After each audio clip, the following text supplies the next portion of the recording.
안녕하십니까. 법알목 가이드의 박남주입니다. 안녕하세요. 신성현 변호사입니다. 오늘 다룰 영상은 정말 레전드 사건 중 하나인데요. 대구시 중구 대안동 한 찜질방 수면실에서 37세 이모 씨가 오전 2시 30분경 옆에서 잠을 자고 있던 40살 배모 씨의 성기를 깨물고 흔든 일이 있습니다. 편안히 자고 있던 배 씨 입장에서는 이 사실 자체만으로도 정말 황당한 일인데요. 더 황당한 것은 입건된 이 씨가 경찰에서 한 진술입니다. 왜 성기를 깨물었는지에 대해서 이 씨는 술에 취해서 성기를 어묵으로 착각했다라고 진술했습니다. 이 사건은 2006년 1월에 발생했는데요. 1월이라 그런지 따뜻한 어묵이 굉장히 땡겼을까요? 정말 황당한 사건에 황당한 진술까지 더해져 레전드 사건이 완성됐습니다. 사건 당시 이 씨는 배 씨의 성기를 깨물고 흔들었다고 하는데 성기가 어묵인 줄 알고 깨물었으면 왜 흔들었을까요? 오뎅꼬치에서 오뎅이 잘 안 빠졌기 때문일까요? 과연 이 어묵이 신선하고 탱탱한 상태인가? 이것을 알아보기 위해서 흔들지 않았을까? 이런 생각이 드네요.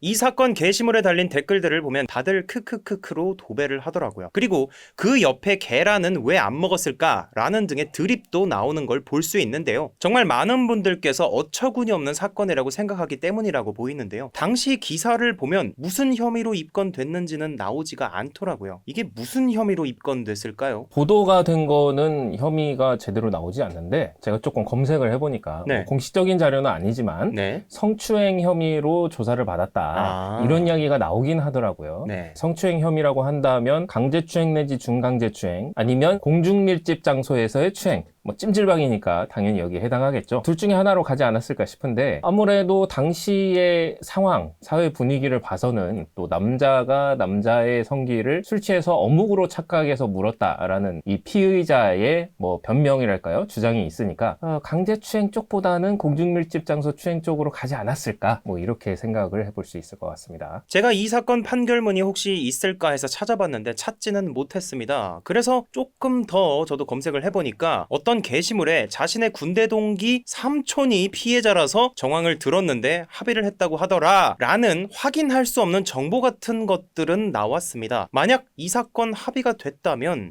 기소 자체가 아예 안 됐을 가능성도 있을까요? 사실 성범죄 사건 같은 경우는 합의를 하더라도 참작이 될 뿐이지 일단 기소를 하기는 합니다. 하지만 아까 말씀드린 것처럼 당시 사회 분위기나 남성 사이에서 일어난 사건이라든가 여기에다가 이제 실제로 합의까지 이루어졌고 성적인 목적 의도는 없었던 거다라는 게 양 당사자 간의 의사 합치가 이루어지고 이런 정황들이 있다면 검사 재량하에 기소유예로 끝냈을 가능성도 없지는 않아 보입니다. 네. 왜냐면은 보통 공중밀집 장소 추행이 재판으로 넘어가더라도 상당히 많은 건수가 벌금형으로 그치거든요. 아, 그래요? 네, 옛날 기준으로. 네. 그 정도 사안이라면 검사가 기소유예로 끝냈을 수도 있다. 그렇게 생각을 합니다. 네, 그러면 15년이 지난 현재 2021년에 이게 일어났다면 이런 비슷한 일이 또 일어나면 안 되겠지만요. 이게 어떻게 됐을까요? 네, 요즘은 이제 성범죄를 폭넓게 인정하고 또 성범죄 처벌을 보다 더 강화하는 그런 흐름이 자리를 잡고 있죠. 제가 볼 때는 이거 강제추행으로 충분히 기소가 가능하다고 보이고 다른 혐의 입증이 좀 어렵다라고 하더라도 공중밀집 장소 추행으로 기소를 하고 형량을 조금 더 옛날보다 강화해서 그렇게 기소를 하지 않았을까 그런 생각이 들고요. 실제 재판에서도 아마 처벌이 이루어졌을 겁니다. 그리고 이제 제가 과거에 2006년 당시에 공중밀집 장소 추행으로 갈 확률이 높다라고 말씀을 드렸지만 경우에 따라서는 피해자분이 그래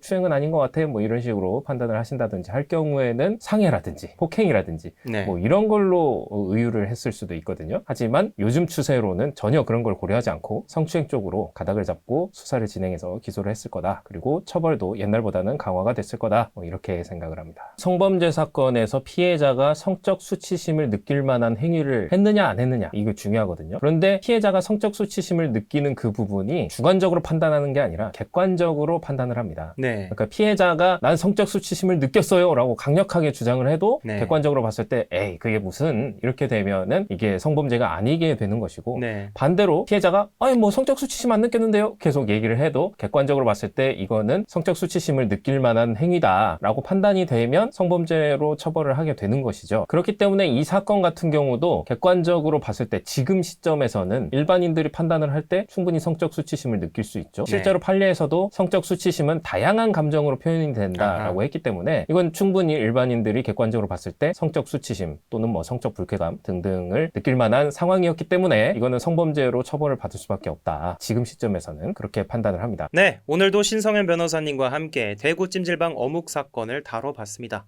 오늘도 끝까지 시청해주셔서 정말 감사드립니다.